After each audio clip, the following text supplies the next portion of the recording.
How's it going, guys? Welcome back to my YouTube channel. My name is Georgiman and I'm your friendly neighborhood anime and manga fan. I love all things anime and all things manga, and I'm here today to talk about Chainsaw Man chapter 217. So, what do you think about this week's chapter? To be completely frank with you guys, I thought this chapter was fantastic, and the main reason is because in this chapter we get to see a missing part of Asa's past that up to this point in the story has been pretty much ambiguous and we didn't know the full story of.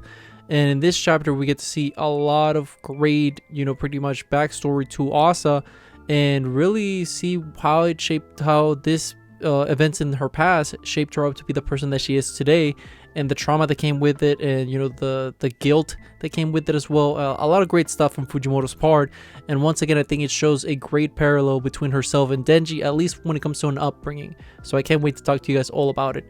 Now, before I go any further with this week's chapter, I just wanted to give you guys a quick reminder to make sure to subscribe to my YouTube channel so you guys can be up to date with all my Chainsaw Man, as well as all my anime and manga content that I'll be providing in this channel. It really helps out a lot, and I would really appreciate it if you guys could subscribe to my YouTube channel. So if you guys could, please subscribe to my YouTube channel.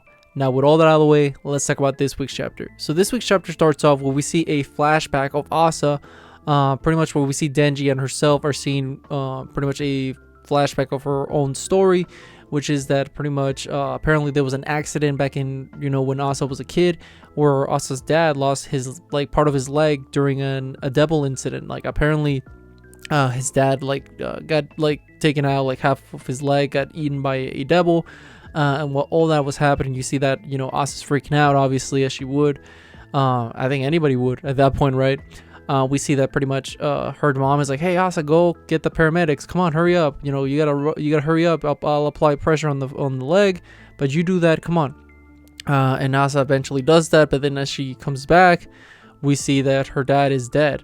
But the very important part is that we see that there was a rock nearby, is covered in blood, and we see Asa's mom pretty much looking pretty menacing, implying that obviously she's the one that took out the dad. It's not rocket science. We see that it's very much implied that she's the one that killed Asa's dad, and pretty much later in the chapter she herself confirms it 100%, where apparently Asa, knowing herself, she doesn't want to admit it, but she knows that her mom must have killed her dad.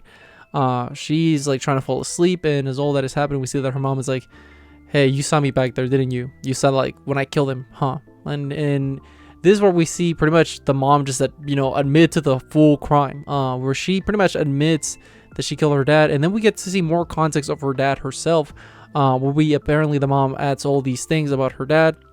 Apparently he had been if they only got the payout from the insurance company of losing a leg, they wouldn't have gotten that much money compared to if he would have died from a devil accident. So it was simple math. He was also apparently a drunk. He wasn't really working. He was abusive. He also, and the cherry on top apparently to the mom, because after she's naming all of this, she's even he was also a cheater. And it's all right, lady, I get it that he was a horrible person. Trust me, I get it. But I myself thought it was funny that the last thing, to her, the worst thing that he did was that he was a cheater. So I thought it was funny. Violent, drunk, all of this, but cheaters were across the line. That's what I thought it was funny. I don't know. That's just me. But what wasn't funny, obviously, was Asa's reaction, where we see that, she is devastated by, hearing all this. And then we catch back with their current selves, where pretty much Asa tells Denji, "Hey, maybe my mom was right. Whether she was a good person or not, I don't know.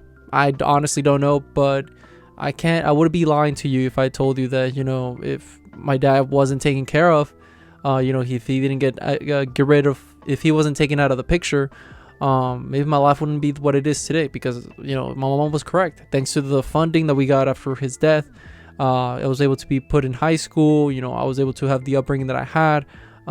Pretty much I was set up to be fine financially.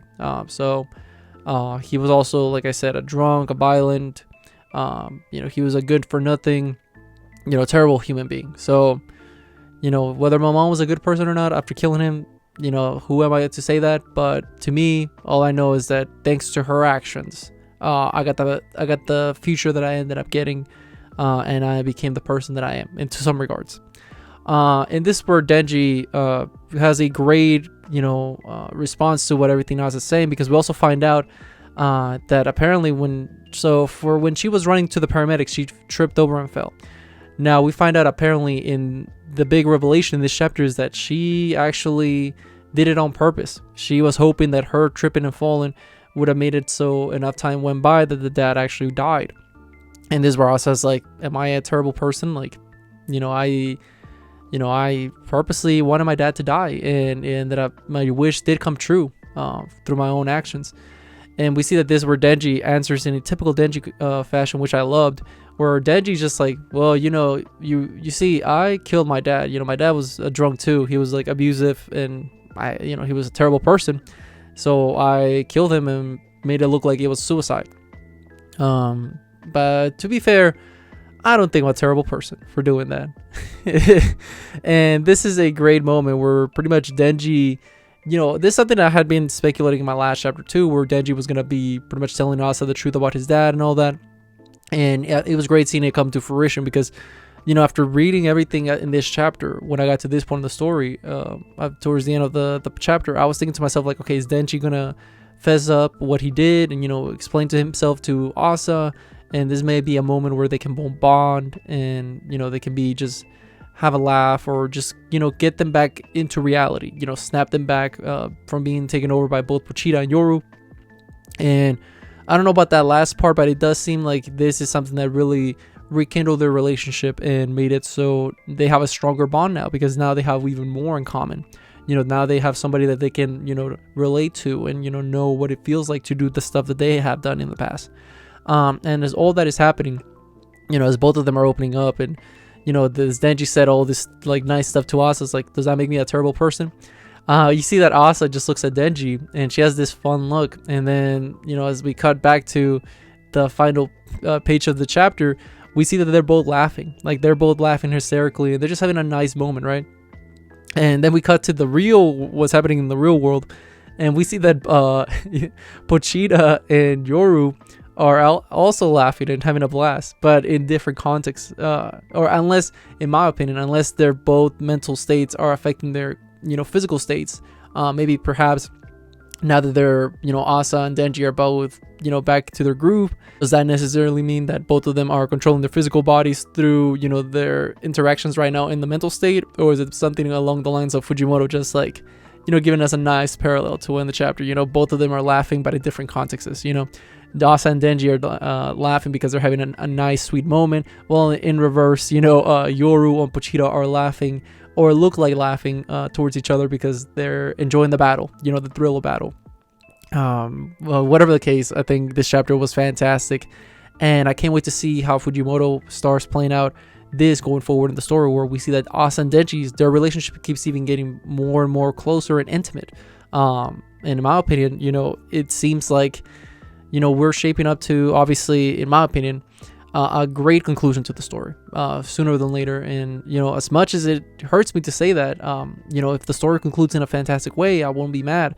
And knowing Fujimoto, he'll do that. He'll definitely do it. Whether it'll be a happy ending or not, that's something that I can't really say at all, because Fujimoto's known for breaking all of our hearts, and not even Chainsaw Man, other previous stories of his as well.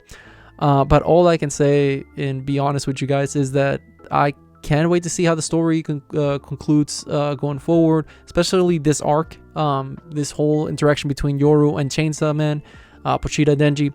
Is this the final villain? Is Yoru truly the final villain? Or is it going to be something along the lines where we see that the Death Double is actually going to make her move towards the end and actually be like, okay, you guys fell for my plan, now I'm going to take over? Whatever the case, let me know in the comment section down below.